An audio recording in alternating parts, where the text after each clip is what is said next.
Hi friends, Payel's কুইজিনের আরেকটি নতুন পর্বে তোমাদের সকলকে জানাচ্ছি অনেক অনেক ওয়েলকাম। আমি অনেক দিন ধরেই কিছু রিকোয়েস্ট পাচ্ছিলাম ব্রেকফাস্টের রেসিপি শেয়ার করার জন্য, তাই আজকে তোমাদের জন্য নিয়ে আসলাম পোট্যাটো স্যান্ডউইচের রেসিপিটা, যেটা খেতে তো ভীষণই টেস্টি হয় আর তার সাথে সাথে খুবই হেলদি। আশা করছি বাচ্চা থেকে বড় সকলেরই এই স্যান্ডউইচটা খুবই পছন্দের হবে।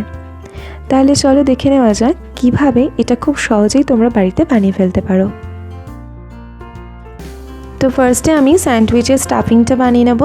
তার জন্য কড়াইতে নিয়ে নিয়েছি 1 চামচ মতো তেল আর 1 চামচ মতো বাটারটা অ্যাড করলে টেস্টটা খুব ভালো আসে। এবার এর মধ্যে দিয়ে দিলাম 1/2 চামচ মতো গোটা জিরে, 1 চামচ রসুন কুচি আর একটুখানি কাঁচা লঙ্কা কুচি। ঝালটা কিন্তু নিজেদের স্বাদ অনুযায়ী অ্যাড করবে।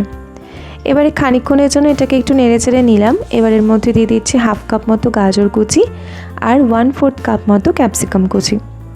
এরপর এর মধ্যে পরিমাণ মতো লবণ দিয়ে ভালো করে গাজর আর ক্যাপসিকামটাকে ভেজে নেব। গাজর আর ক্যাপসিকামটা খুব ভালো মতো ভাজা হয়ে গেছে। এবার এর মধ্যে দিয়ে দিলাম 1/4 কাপ মতো পেঁয়াজ কুচি, দিয়ে এটাকেও কিন্তু খুব ভালো করে ভেজে নেব। এবার আমি এর মধ্যে অ্যাড করে দেব একটা মিডিয়াম সাইজের টমেটো কুচি। টমেটোটা দিয়ে হালকা করে একটু নেড়েচেড়ে নেওয়ার পর এর মধ্যে একে একে দিয়ে দিচ্ছি 1/2 চামচ হলুদ গুঁড়ো, 1 চামচ লঙ্কা গুঁড়ো, 1 চামচ জিরে গুঁড়ো, 1 চামচ আমচুর পাউডার, 1 চামচ গোলমরিচ গুঁড়ো আর 1 চামচ মতো অরিগানো। এবারে সমস্ত মশলাকে ভালো করে সবজিটার সাথে মিশিয়ে নিতে হবে। এরপর এর মধ্যে আমি আলু সেদ্ধটা অ্যাড করব। আমি আগে থেকেই 3টে আলু ভালো করে সেদ্ধ করে ম্যাশ করে রেখেছিলাম, সেটা এখানে অ্যাড করে দিলাম। এবারে আলুটাকে সবটার সাথে ভালো করে মিশিয়ে নিলেই কিন্তু স্টাফিংটা আমাদের একেবারে তৈরি হয়ে যাবে। তো দেখতেই পাচ্ছ স্টাফিংটা আমাদের একেবারে তৈরি। এবারে দেখো এখানে আমি 2টো পাউরুটি নিয়ে নিয়েছি। নর্মাল যে স্লাইস ব্রেড আমরা কিনে থাকি সেই পাউরুটি নিয়েছি, তোমরা চাইলে কিন্তু ব্রাউন ব্রেডও নিতে পারো। তো এবার 2টো পাউরুটিতেই ভালো করে টমেটো সস লাগিয়ে নিচ্ছি।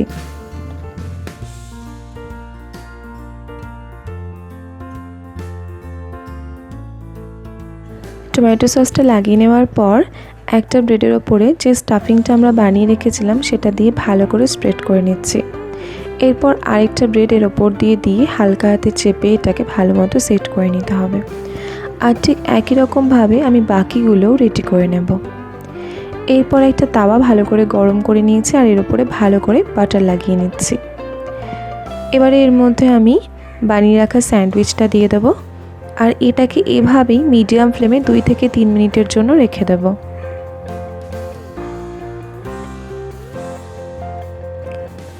এবারে আমি ওপরের পোর্শনটাতে খুব ভালো করে বাটার লাগিয়ে নিচ্ছি।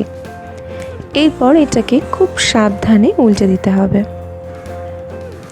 দেখতেই পাচ্ছ কি সুন্দর একটা গোল্ডেন ব্রাউন কালার চলে এসেছে। স্যান্ডউইচের দুটো সাইডেই যেন এরকম গোল্ডেন ব্রাউন কালার চলে আসে সেই মতো করে এটাকে মিডিয়াম ফ্লেমে ফ্রাই করে নিতে হবে। তো একটা তো আমাদের রেডি হয়েই গেল, আরও একটা তোমাদের সুবিধার জন্য আমি বানিয়ে দেখিয়ে দিচ্ছি। আর সত্যি বলতে কি এটা খেতে কিন্তু ভীষণই ভালো হয়েছিল। স্পেশালি আমার ভাইয়ের তো খুবই পছন্দ হয়েছিল, তাই সবাইকেই বলবো একবার অন্তত ট্রাই করতেই পারো। বানিয়ে নেওয়া তো ভীষণই ইজি, চাইলে তোমরা আমার ভিডিওটা দেখার পর এক্ষুনি বানিয়ে ফেলতে পারো। তো দেখো কথা বলতে বলতে আমার সেকেন্ড স্যান্ডউইচটাও প্রায় তৈরি হয়েই এলো। তো ঠিক একইভাবে আমি বাকিগুলোও বানিয়ে নেব।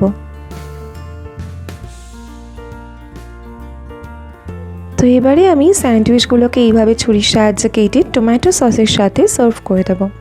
তাহলে কেমন লাগলো আমার আজকের এই রেসিপি অবশ্যই কিন্তু জানিও। তাহলে আজকের মতো এখানেই বিদায় জানাচ্ছি। সবাই খুব ভালো থেকো আর সুস্থ থেকো। বাই।